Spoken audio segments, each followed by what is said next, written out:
Alguna vez alguien me dijo que si luchas y peleas por tus sueños terminan cumpliéndose. Ángel Expósito, buenas noches. ¿Qué tal? Buenas noches. ¿Tus sueños a día de hoy se han cumplido? Sí. A nivel profesional. Absolutamente, y en todos. Me temo que no siempre es así, por desgracia, pero en mi caso sí. Yo he sido un tipo con muchísima suerte. Me gustaría empezar la entrevista, Ángel, si te parece, preguntándote dónde y cuándo nació ese gusanillo por el periodismo. Me imagino que muy pronto, porque yo me acuerdo de estar en el colegio pues con 13 años, 12, 14, no sé, y hacer un periódico. En el colegio San Rafael, donde yo iba en mi barrio en Cuatro Caminos. Y recuerdo hacer un periódico con el profe de lengua, y recuerdo la primera entrevista de mi vida, que fue a Gloria Fuertes, que en paz descanse, la poetisa. Y yo creo que a partir de ahí me gustó tanto lo de preguntar y a la vez escribir, y indagar y documentarte, que de ahí ¿Y seguí. recuerdas esa entrevista? Absolutamente. Como si fuese hoy. Absolutamente. Y han pasado 40 añitos. ¿Y te la preparaste tú solo? No me acuerdo. Fuimos a una conferencia en el club de la UNESCO. Y nos llevó el profe de lengua, don Isidro, el profe de lengua, pues para abrir una conferencia como una actividad del colegio. Fíjate, te hablo de hace un huevo de años, que eso ahora es relativamente normal, pero entonces... Y fuimos 4 o 5 del aula, de la clase, en clase de lengua, pues yo calculo que sería, pues eso, 13 años o por ahí. Y recuerdo, me impactó ver a la poeta en directo y que nos invitara a su casa, le pedimos la entrevista, nos recibió en su casa. ¿Con todos los chavales de la clase? No, éramos 4 o 5 nada más para ese periódico, los que hacíamos el periódico. Y recuerdo esa entrevista y la casa en la calle Alberto Alcocer de Madrid. Ya te digo, ya fue de hace muchos años, pero lo recuerdo como si fuera hoy, sí. Oh, vamos a dar el salto completamente, vamos a jugar un poco a la máquina del tiempo, porque ahora mi equipo y yo estamos en una etapa de imaginar, de soñar, de experimentar, pero quiero que nos vayamos a ese Ángel Expósito universitario. ¿Cómo recuerdas a ese Ángel? ¿Cómo era ese Ángel? Pasándomelo pipa. Una de las etapas más felices de mi vida, entre el colegio y la universidad está el instituto. El instituto me lo pasé, yo fui un adolescente absolutamente feliz, me lo pasé genial. Hicimos otro periódico en el instituto, hice otro periódico, hice otro periódico en primero de carrera, se llamaba el Times, escrito T-A-I-M-S, esa era la gracia, y éramos graciosísimos. Y luego tuve la suerte ya en segundo de carrera de prácticamente desaparecer de la Complutense y hacer prácticas ya en Europa Press. Y de ahí ya sin parar. Bueno, ahí quería ir yo. A segundo de carrera, Ángel, como acabas de decir, empiezas de becario en Europa Press. Sí. ¿Cómo recuerdas ese primer día que entras ya a un medio profesional? Sí, profesional, verdad, claro. Un medio de verdad. Pues mira, recuerdo... ¿Dormiste la noche anterior? Yo creo que sí, siempre he dormido bien. Poco, pero bien. Recuerdo 2 cosas. Una, cómo la tarde antes me fui con mi madre en la calle Bravo Murillo a comprarme una americana, como la que llevas tú. Una americana azul marino porque no tenía americana. Parece que voy en el buen camino. Bueno, pero era así. Yo no tenía americana. Y bajé a comprarme una. Joder, era de un tío, un serio, era un hombre. Y recuerdo una frase que me dijo el director de entonces que me contrató, José Luis Cebrián Bonet, que lo que es la vida. Había sido antes director de ABC, en lo que yo acabé después. Y me dijo una frase que es, trabaja siempre como si fueras un becario, por muy alto que llegues. Y creo que eso lo sigo haciendo. Una buena frase. Sí, absolutamente. Luego, con 27 años, te nombran redactor jefe. Puede ser, por ahí, sí. En Europa Press también. Sí. Pasé, digamos que dentro de la agencia pasé por distintos departamentos, reportajes, televisión, luego ya la agencia de noticias pura, lo que es el teletipo antiguo, que es lo a lo que te refieres, y acabé siendo director de la agencia. Y luego en el año 2008 ya pasas a la dirección, director del diario ABC, sí, en plena crisis económica y también crisis del propio periódico. De crisis económica, crisis del periódico y crisis del sector, en la cual sigue, el sector como papel, ¿no? Claro.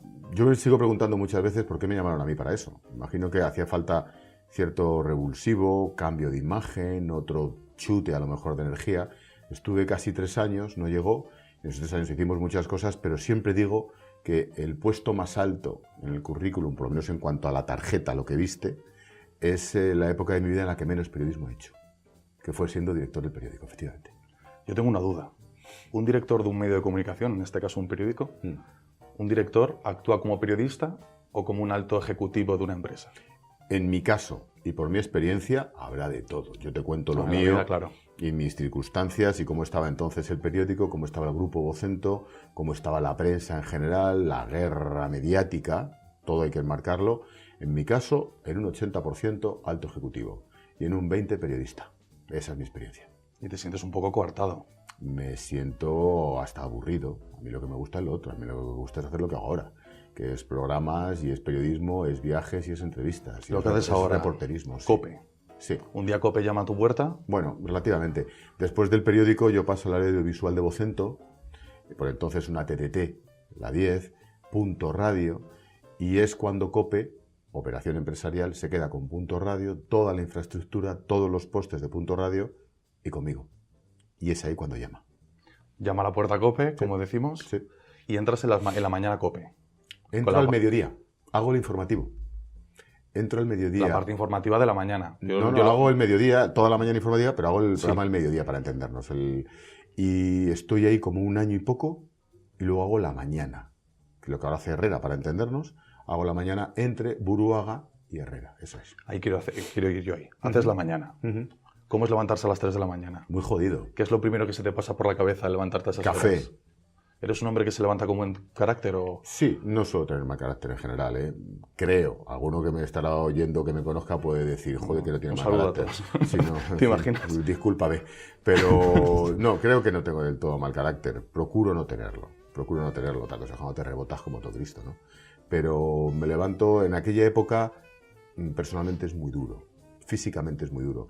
Todo depende de tus circunstancias personales, porque si vives solo o si no tienes hipotecas familiares, pues oye, te acuestas a las 7 de la tarde, chapas la persiana y duermes 8 horas. En el fondo, lo que has hecho ha sido un corrimiento de la jornada. Si tienes hijos, o tienes pareja, o quieres hacer una vida medio normal, es muy fastidio. ¿Y cómo eres como jefe? ¿Cómo es Ángel Expósito como jefe? Bueno, pues eso, ¿cómo es eso de vete a la radio, te vienes un día y haces la pregunta a mi equipo? No me la hagas a mí. Muy objetivo no soy. No sé si voy a tener las agallas de gritarlo por ahí. Pues puedes hacerlo perfectamente. No me importa. Mira, si quieres, hazlo, haz el experimento. Pues estaré viendo un reportaje la temporada que viene. Haz el experimento. Vamos a COPE. No, mira, te propongo una sección para el que lo sepas. ¿Cómo son los periodistas a los que entrevisté la temporada anterior? Es buena, ¿eh? Pues es buena. Ir a sus oficinas. O sus equipos. Con un micrófono y sacar testimonios. Pues mira. Ellos hablan de lo bueno y de lo malo. Es original. Bueno, la primera en COPE. La primera en COPE. Hecho. Te dejo la idea. Perfecto. Queda apuntado, ¿eh? No, yo, más allá de responderte directamente a cómo soy yo, sí tengo cierta premisa que también me dijo aquel jefe. Los directivos, en este caso de un programa de radio como hago yo ahora o de un periódico como antes, dependemos absolutamente de nuestro equipo. O sea, tú puedes ser el mejor presidente de un club de fútbol, que si el delantero centro no marca, adiós. Tú puedes ser el mejor general de Estado Mayor, que si los boinas verdes en combate no combaten, el general se va al garete y el ministro de Defensa también. Pues aquí pasa algo parecido. Puede ser Iñaki Gabilondo en la época gloriosa, que si no tiene un equipo detrás, que le documente, que le marque los tiempos, que le haga la publicidad bien hecha y que le oriente en los errores, la has pifiado. Y el técnico. Exactamente igual me pasa a mí. A partir de ahí, pues cometer errores como todo el mundo. Pero la premisa es que dependo de mi equipo. Y hablando de equipo, ¿qué tiene que tener un buen periodista para trabajar contigo? Hay de todo. Esto es un equipo de fútbol. Tiene que haber un buen lateral izquierdo, un buen portero, un buen delantero centro. Sobre todo tiene que tener un buen muchas experto ganas. En una temática, exacto, en otra. Exacto. Tiene que tener muchas ganas de currar. Yo reconozco que debo ser muy machaca, porque a lo mejor también lo soy conmigo mismo, ¿no? Pero buen rollo, vocación, espíritu de sacrificio seguramente, y ya si quieres estar en el Dream Team, pues ser un boina verde. Somos 4 o 5 nada más. Luego das el salto a la tarde en COPE. Sí. La Linterna. Sí. Programa que diriges, premio Antena de Oro en el año 2015 por presentación. ¿Qué prefieres, mañana o tarde? La dinámica de trabajo. Bueno, cada cosa tiene lo suyo, ¿eh? No me atrevería a decir mañana, tarde o noche, que he hecho las 3. Estoy haciendo la noche ahora. La mañana tiene la fuerza, la penetración y la bestialidad de que es el prime time. Físicamente te destroza, pero estás conduciendo un Fórmula 1. La tarde te lo pasas increíblemente bien, es un magazine puro. Y la noche, en vez del magazine, es el periódico. Te caben revistas, te caben páginas de revista, pero fundamentalmente es un informativo. Cada cosa tiene su aquel, ¿no? Yo estoy a gusto en cualquier lado. Vamos a hacer una metáfora. La linterna. Sí. ¿Alguna vez se ha fundido esa linterna o ha parpadeado? No. ¿Alguna anécdota así estrambótica? No, anécdotas, más que anécdotas, recuerdos, risas, miedos en los viajes. Yo en este año que he hecho la linterna, solo un año, y hemos batido todos los récords, por suerte. En este año que he hecho la linterna, he hecho 3 viajes brutales de los que me marcan en la vida. ¿Siria? Estuve en Siria ¿Venezuela? el último, Venezuela el primero, y entre medias estuve en el Chad, frontera con Nigeria. Brutal. Anécdotas a tutiplén. A tutiplén, pero más que anécdotas, miedos, Claro, aventuras. Aventuras. Sí. Imágenes que un ser humano no quiere ver, entiendo también. Sí. Hay de todo Y un cómo poco. intentas controlar, en mi caso, a lo mejor es un déficit, pero... ¿Y cómo soy gestiona así, un periodista esas situaciones? ¿Cómo gestionas las emociones? A mí es lo que más me cuesta. Yo soy muy blando. Puede ¿Dónde está parecer este ese- tío se va a las claro. guerras y me voy a la guerra. ¿Dónde está ese código deontológico de Bueno. dónde me paso la línea, dónde no? ¿Y cómo aguantas no llorar en directo? Esos programas en los que, como dice, que estaba en el puente Simón Bolívar viendo a miles y miles de venezolanos cruzar el puente y de niñas venezolanas que te ofrecían sexo oral por $2, eso no lo puedo olvidar en mi vida. Pero claro, a la vez que estás en directo contando eso y que te lo dicen, te quieres morir de la vergüenza, de la dignidad por esa chica, ¿no? Claro. Por lo tanto, es en lo personal, fíjate, más que anécdotas, son experiencias. Wow. ¿Cuál es el país de los tres que más te ha marcado? Este último, la frontera de Venezuela con Colombia. A ver cómo lo digo. ¿Llega todo lo que tiene que llegar a Europa? Por lo en menos lo información? intentamos algunos. Lo intentamos algunos. No llega en la 10.000.000ª parte de lo que está ocurriendo allí ahora mismo que estamos emitiendo esto. Seguro que no. Y cuando Ángel Pero bueno, Expósito- algunos lo contamos, otros no. Cuando Ángel Expósito se prepara la mochila Sí. y llega allí, un periodista, ¿qué es lo primero que hace? Porque entiendo que en un país en guerra o con un conflicto tan grande, Sí. ¿qué es lo primero que haces? Bueno, lo primero que haces es, desde antes de ir, trabajar mucho, sobre todo tu equipo. La preparación, la preproducción, los contactos, el fixer, la seguridad, todo eso se prepara muchísimo antes, pero te hablo de semanas antes de trabajo. Una vez que llegas allí ya tienes muchas cosas hechas, o por lo menos muchas cosas programadas. Y a partir de ahí, armarte de paciencia, hidratarte, porque suele hacer mucho calor en estos sitios, es curioso, aguantar las emociones como puedas y a currar como un cabrón. Es lo que se hace en esos viajes. Y en Siria entiendo que entraste infiltrado. Bueno, relativamente. Porque En Siria, Siria también tiene esa problemática con Turquía. pero la entramos por el frontera. sur, entramos por Antes la por el frontera sur. con el Líbano. Entramos de la mano de la iglesia. Es curioso, pero los enemigos unen. Y en el caso concreto de la guerra de Siria, estuvimos en Homs, que fue cuartel general del Daesh durante los años más jorobados de la guerra, y entramos de la mano del obispo de Homs. Entonces, el obispo de Homs es íntimo amigo, colega y socio de Hezbollah, que son los iraníes en Siria. Es impresionante. Y sin embargo, en los checkpoints o en los controles militares, el ir con el crucifijo en el coche conduciendo el obispo era un auténtico salvoconducto. El mundo es así y las guerras son increíbles. ¿Y has sentido miedo alguna vez? Sí, Es que me ha venido ahora mismo, Ángel, es Sí. que me he quedado en la imagen de conduciendo un coche con el crucifijo, sí. peleando contra el Daesh, que es Sí. todo lo contrario, es un Sí, islamismo sí. radical. Sí, sí. Pero es que los soldados, los enemigos unen, ¿eh? Y los soldados sirios y los de Hezbollah luchaban contra el Daesh. Entonces este es mi socio también. Fíjate, en Siria no pasé miedo, pasé impresión, porque es como si estuvieras en Walking Dead. Las imágenes de la ciudad arrasada por las bombas de manera más brutal. te crees que Adrenalina estás- por un tubo, entiendo. Total, y pena, y mucha pena. Te crees que esa es una mezcla entre Walking Dead y una imagen de la guerra de Chechenia. Aprendes a diferenciar cuando una bomba destruye por una explosión, por un misil o por aplastamiento. Y este es el aplastamiento ruso, como quedó Homs contra el Daesh. Miedo, a tu pregunta, en Mosul. En Mosul sí pasé miedo.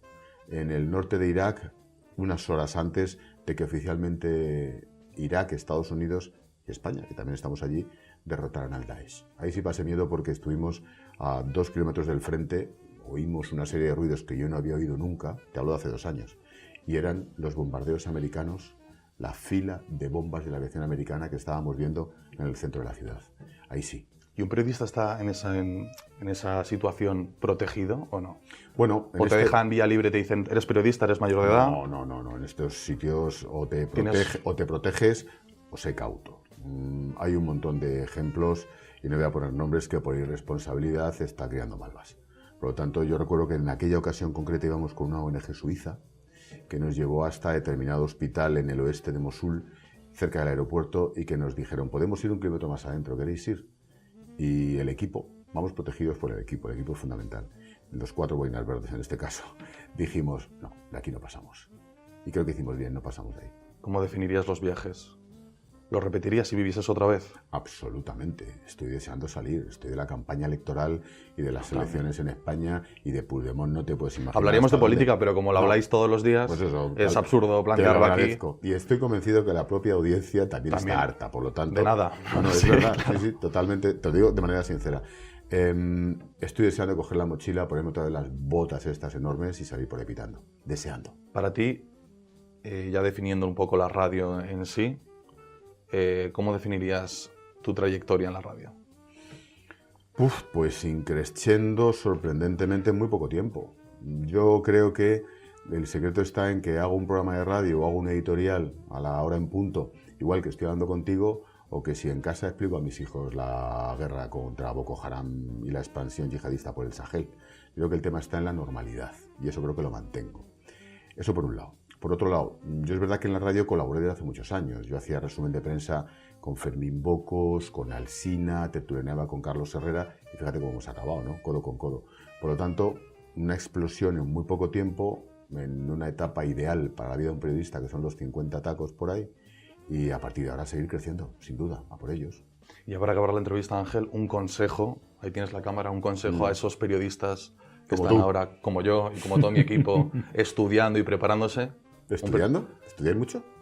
Bueno, tengo que decirlo, están viendo los profesores el vídeo. Ya. Estudiamos mucho. Sí, ¿no? Mucho. Vale. Un periodista como tú, que ha viajado, tiene experiencias y vivencias a lo bestia, ¿qué le diría ahora a ese joven estudiante que está en casa viendo este vídeo? Que viaje. Fundamental. Que se forme, que aprenda idiomas, que se quite los complejos ideológicos, que te quites los complejos ideológicos, es decir, tanto tu derecho de votar lo que te dé la gana, faltaría más. Pero hay que autodemocratizarse el coco, fundamental, que sea lo más social y solidario posible, vocación, muchísimas ganas de trabajar, a sabiendas de que durante mucho tiempo se va a trabajar y cobrar muy poco si es que se cobra, pero haber elegido otro oficio, ganas de viajar, ganas de aprender idiomas, ganas de formarse para todo en la vida. Esto es como los médicos, nunca paras de aprender. En concreto yo estudiaría mucha geografía, es muy interesante aprender geografía para este oficio, y seguir el axioma de Kapuczynski, el que dicen que fue el mejor reportero de la historia, el polaco, que era algo así como, para ser buen periodista hay que ser buena persona, porque si no es imposible ser un buen notario de la realidad.